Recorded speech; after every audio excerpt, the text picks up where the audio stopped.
Good day, Amherstburg. It's myself, Laura D'Alessandro. And it's Ron Giofu from the Rivertown Times, back on the airways of 107.9 CKBG, the Berg, for the Rivertown Times Week in Review. How you doing today, Ron? Oh, I'm hanging in, just getting ready for a couple busy weekends coming up. But, I've got a 20-page paper hitting newsstands this week. That's exciting, isn't it? Yeah, so we're doing well, and, lots of news to talk about this week. All right, turning our attention to the paper. Last Wednesday, members of the community and town council came together to show their support for the employees of Diageo in the wake of the company's announcement that the plant will be closing earlier next year. The closure of the plant and proposed job loss was also a major talking point at the beginning of Monday night's town council meeting. Mayor Michael Prue took a minute to debunk some false information that was being spread online. And he also took the time to highlight what the town has done to support Diageo in the past and what they're planning on doing to support Diageo and the employees in the future. Yeah, well over 100 people, I would guess, would attend in last Wednesday's rally. It took place about roughly in the area of 2:30, right around shift change time at the plant along St. Arno. And, as people will see by the front page photo, people were hugging, people were supporting, people were carrying flags. And it was a show of support to the workers and also a signal to the company that, we're not going to go down without a fight. I mean, that statement was made the previous week, and it still rings true to this day. The jobs are going to be fought for, and we're going to make every attempt as a community to, try to convince Diageo to keep those jobs in Amherstburg. And so that's what the rally was about. I mean, we had, like you said, members of council were there. Essex MPP Anthony Liardi was in attendance, and just a lot of retirees from the Diageo and members of the general community came out to support the workers and to, say, hey, you know what, we still want these jobs in our town.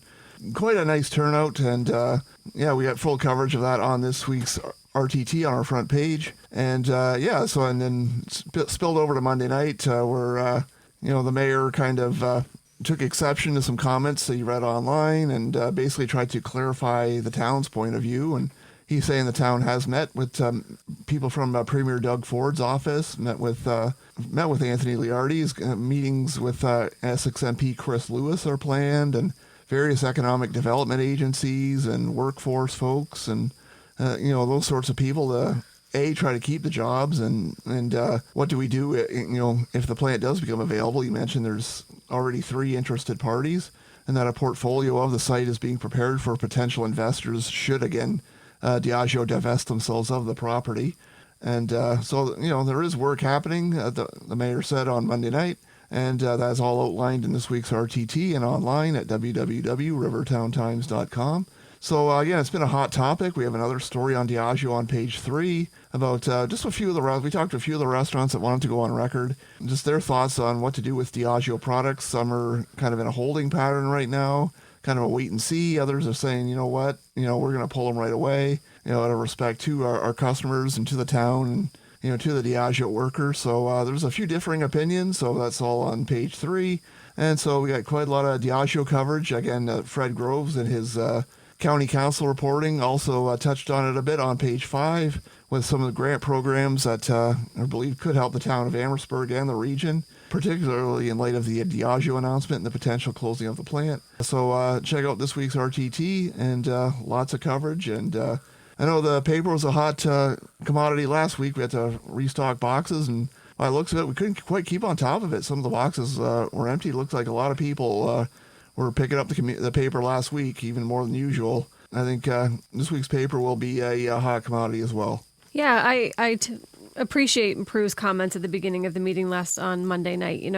I read some of the things online, and it was heartbreaking. I think now is not the time to point fingers or cause divide, but I'm glad that the mayor took the time to say, you know what, Amherstburg, we're not immune to this, and as most of the region isn't either. And, I think it was, I don't know if it was Pete Courtney or Don MacArthur that said now is the time not to point fingers and platform, it's the time to band together. And I think that's what Amherstburg does well, and we will do again. And it's showing with that picture you have on the front page of all the people people that came out that day. And to be part of something like that, I had never really attended a rally, but to be there when the workers had their shift change and to see them come out, there were a lot of tears and a lot of hugs and clapping, because it's got to be a very isolating time. So I commend what council has done in the past, and I know we're in good hands. I think going forward, they have their finger on the pulse of what they can do and what they should do, and hopefully, depending what the outcome will be, we'll support anything that happens here in the town. And, one of the comments was made, all the photo ops that council has been at. Well, that's part of what council does. And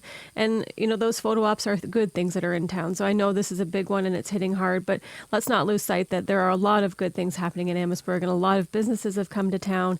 And with that, a lot of growth is happening too. So I think we're on the right track. This has been a blow, but we'll keep on keeping on. And as Jack Edwards said, we'll all be fine. It's a great place to live and work, and we'll just keep on keeping on. Yeah, I think the town, the region, the province, and the federal government all need to keep up the fight. I have no doubt that they will. Again, we'll somehow get through this one way or another. I know it's easy for me to say because, it's not my job on the line. So, but it wears on you too, I'm sure. It does, yeah. I mean, it's like there's a spin-off effect, and again, we hope for the best for all parties involved, and I'm sure that fight will continue, and I'm sure all the hard work will carry on. All right, another topic of discussion at Monday night's council meeting was the agenda for the 2026 election, and specifically how we vote and what will be on the ballot. Yeah, they're going to keep with the system we had in 2022, which is an in-person system with electronic tabulators, and there are in-home kits that will be provided. In-home voting will be allowed for people with disabilities. I know they mentioned Amherstburg Community Services helped out last time with accessible transportation to get to the polls, and they're hoping that continues. They're going to talk to ACS again, but the plan is to keep some sort of accessible transportation on the road for those who need it. I was kind of hoping for a electronic option added to it, but that's my editorializing a little bit. But did LaSalle end up doing that or no? I believe they said LaSalle, I believe, is all electronic voting. Oh, wow. You can't vote in person at all? Not to my knowledge, based on what the debate the other night. Again, I don't vote in LaSalle, of course, but I can't speak 100% for what they do. But so I mean, I think I'm all about increasing voter turnout, and I think given an online option may have done that, but there's still some concerns by some members of council, and so they opted for stick with the strictly the in-person voting. You do get the results rather quickly, if memory serves. And the last couple of times, it's again electronic tabulators. You just kind of shoot it through a machine, and it counts the ballots pretty much right away, and they come out very shortly after the polls close. So there's no more people standing in a room with counting ballots. 1, 2, 3, 4. It's very much a streamlined system. It's very quick, and that's a system they're going to keep using in 2026. And you're the one that broke the news to the now Mayor Michael Pruitt that he won. Yeah, as we're standing out at the Libro Center, and I guess there was I forget whether there was a technical glitch getting the results on the town website, but they got them up on the big screen at the Libro Center, and so obviously we're trying to get stories done, trying to meet deadlines, and try to get home and have some sort of an evening after we get our job done. And so I just want to make sure he was he's going to come out to the Libro Center to talk to us media types. And so I called him up. He was having a little gathering at a local restaurant, and it turns out I'm the one who told him that he was victorious. So I remember that he talked about on AM 800 that Ron called and said I was the mayor. I'm like, oh geez. So I guess I'm breaking the news. Exactly. You really got your pulse on that, Ron. And more election news. The ward system is not coming anytime soon. I know it passed the last ballot question by a very narrow margin, but it did pass. However, voter turnout was less than 50%, so it's not legally binding. Some members of council were actually apologetic they didn't get on this sooner, and so it's not going forward for 2026, and doesn't even look like may not go forward for 2030. I mean, I guess we can't speak for 2030 yet. Oh boy, that's a long ways away. But it'll be here before you know it, though. And I know Mayor Pruitt wanted a consultant to look at the matter and draw up some boundaries, and with about roughly 5,000 people per ward. He wanted 5 wards looked at, and as well as a mayor and deputy mayor at large. Some members of council still preferred the at-large system. Council ended up voting at 6-1 not to proceed with the consultant, with the mayor being the only person in favor. So that's on hold, at least for the time being, and we'll see where they go from here. But Right now, we're sticking with the at-large system of electing members of council, and that's one mayor, one deputy mayor, and the whole community votes for all candidates for council, and that's of course when we elect 5. I like it that way. Yeah, personally, it's like I'm not going to lose sleep either way, but I know my preference is to vote for 5, keep it the at-large system, because if I want to vote for somebody in River Canard or in Malden, I want the freedom to do so. Right. And like Molly Allaire pointed out, I am on council and I rally and support everybody. I'm a champion of all the people, not just my ward or my district or whatever that may be. Yeah, Diane Pouget said the same thing. She fights for, people who live on the concessions, just the same as she'd fight for somebody who lives near her house. So yeah, it was an interesting debate, and basically things are going to stay as they were in 2022, going forward into 2026. Okay, turning our attention to county news. County CAO brought forth a report for the county to back an initiative by Invest Windsor-Essex that could bring some much-needed grant money to the region. The Amherstburg contingent, of course, Mayor Prue and Deputy Mayor Chris Gibb were in favor of that. More information on that story is on page 5. Fred did that story up for us. But that kind of ties into the whole Diageo situation and economic development and economic growth for the region. So, we'll see how that develops, and hopefully it leads to some good news for the Amherstburg as well as the entire county of Essex. Other coverage of the county in this week's paper includes a story from the Harrow Research Center Open House and LaSalle Last Call Before Fall. So be sure to check those out. That was provided by 2 of our freelancers, Donna Tuckwell and Fred Groves. Lots of nice pictures and an article about both of those events. So that's always nice to have. You were out at the Gibson Gallery. They held their closing reception for local artist Dennis White. Yeah, a lot of people showed up to support Dennis. Not a surprise. Dennis is a longtime Amherstburg resident, and he's got a big family. He does, yeah, and a lot of those family members were there, and a lot of supporters were there. He unveiled his latest piece of art, and it's basically themed on White Rabbit by Jefferson Airplane. His exhibit entailed his interpretations and his feelings when he listens to music. He takes the music lyrics and creates paintings from them. So it was quite the interesting exhibit. He said a lot of people came through. So that wrapped up last Sunday. What is now open is Stephen Robenau's exhibit, and that runs through the 28th of September. The reception is on the 21st, and that's from 1 to 3. His work is From the Depths of My Soul. That's the title of his exhibit. And, of course, as we know, the Gibson Gallery is 140 Richmond Street, and their fall hours are now Thursday through Sunday from 11 a.m. to 5 p.m. So come check it out or visit their website, gibsongallery.org. All right, turning our attention to sports. The Admirals dropped a pair of exhibition games last week against Lakeshore ahead of their season opener, which is going to happen on Wednesday, September 17th, out in Wheatley. Yeah, the first game was at the Libro Center. Was kind of a forgettable one. They lost 10-1. Yikes. Again, these are preseason games. I mean, they don't have their full lineups on the ice or, limited practice time together. They played much better the following night, last Friday night in Lakeshore, the Atlas Tube Center. And they lost the game, but they still took the Canadians to overtime, losing 4-3. Again, as Laura said, the season opener is in Wheatley, September 17th. The home openers is Saturday night, September 20th. And that is at the Libro Center, of course, against the Dresden Kings. Oh, it's that time of the year, eh? Sports is going to get full again, eh? Exactly. Football starting back up. We have next hockey and next Friday night is North Star's first game here at home against Catholic Central. Yeah, the early forecast for that day is, I believe, the 19th. So I believe I checked one of the Detroit radio station, or Detroit TV stations, or weather website, and I think in Fahrenheit the temperature is supposed to be 96. Holy! So hopefully that forecast is adjusted and the temperature actually comes in lower than that, because that's going to be a warm one. You'll be cracking out the shorts again. Exactly. Well, that's the thing with football. You start in September, you're wearing shorts, it's 90 degrees, and by the time it could be over, you're in a coat and it's snowing and it's dark. Oh, exactly. Yeah, you go from boiling hot to freezing cold in a matter of weeks. Welcome to Essex County. Exactly. Speaking of hockey, a charity hockey tournament was hosted over the weekend here at the Libro Center. Ronald's House of Champions was presented, and all money goes to the Ronald McDonald House in Windsor. That was held, games were split between the Libro Center here in Amherstburg and the Essex Center Sports Complex. Again, all money goes to the Ronald McDonald House at Met Hospital in Windsor. I believe their early estimates were about $100,000 they raised this year. Wow, that's awesome. It was a 4-on-4 hockey tournament, and good job by all the organizers. And they were 7 to 12 age group? Yeah, 7 to 12. You had to enter your own team. There was house league players, travel players, boys teams, girls teams, mixed teams, and just A good time. Yeah, kids are just stoked to have a good time. And, you know, thanks to all the community partners. I know both towns, Essex and Amherstburg, helped out. And I know he mentioned Lake Erie Minor Hockey. And kind of just backed off that weekend and, you know, let them have the ice at the Libro and, you know, for all to raise money for a good cause. So thanks to all involved.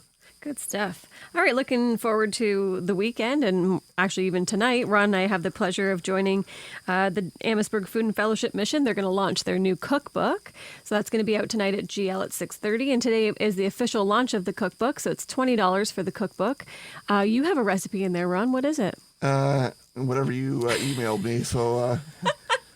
I believe the pick was lasagna soup, so... It was that or Ron's famous craft dinner. Exactly, yeah. It was a hard pick. Yeah, I mean, I gave some consideration to give directions to a local drive-through, but I couldn't quite finalize which drive-through I was going to pick, so I want to spread kind of the business around. My kids had a great idea. It should be Ron's popcorn balls.